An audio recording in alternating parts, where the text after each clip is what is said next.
சரி ஃப்ரெண்ட்ஸ் எல்லாம் எப்படி இருக்கீங்க? இன்றைக்கி பார்த்தீங்கன்னா நம்ம வேற எங்கேயும் போல் ஏன்னா திருவிழா நினச்சிக்காதீங்க. இவ்வளோ கூட்டத்தை பார்த்து இவ்வளோ கூட்டம் பார்த்தீங்கன்னா ஒரு கோவிலுக்காக எல்லாருமே வெயிட் பண்ணுறாங்க. ஸோ இந்த ஸ்ட்ரெயின் போய் பார்த்தீங்கன்னா சூகாக்கோ ஹச்சிமங்கு இப்போ பார்த்தீங்கன்னா கமக்கராவில் இருக்குது.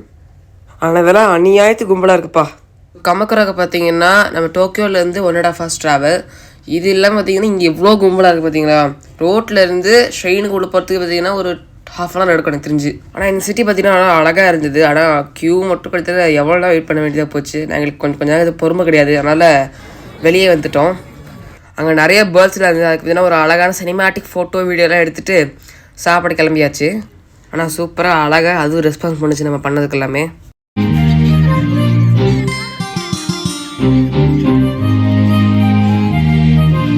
அப்படியே போயிட்டு இருக்க பார்த்தீங்கன்னா கைரேகை ஜோசியம் பார்க்குறாங்க. இது பார்த்தீங்கன்னா இவங்களும் கோவிலுக்கும் வராங்க. அப்புறம் பார்த்தீங்கன்னா கைரேகை ஜோசியம் பார்க்குறாங்க. நம்மளுக்கும் அவங்களுக்கும் நிறைய ரிலேஷன் இருக்குது. நம்மள மாதிரி இவங்களும் நம்புறாங்க. இங்கேயுமே இது இருக்குன்னு எதிர்பார்க்கல.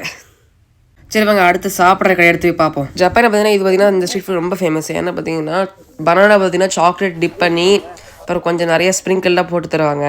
இது வரைக்கும் சாப்பிட்டதே இல்லை. நீங்கள் வந்து ஃபஸ்ட் டைம் சாப்பிட போகிறோம். ஆனால் என்ன சாப்பிட்ட பார்த்தா வாழைப்பழம் சரியில்லை, லைட்டாக பழுக்கில் போல். அதனால கொஞ்சம் தான் நல்லா இருந்தது. ஸோ இந்த வீடியோ பிடிச்சிருந்ததுன்னா லைக் பண்ணி ஷேர் பண்ணி கமெண்ட் பண்ணுங்கள். மறக்காம சப்ஸ்கிரைப் பண்ணுங்கள். நம்ம சேனல் நிறைய வீடியோஸ் இருக்குது, கண்டிப்பாக போய் பாருங்கள். தேங்க்யூ, பாய்.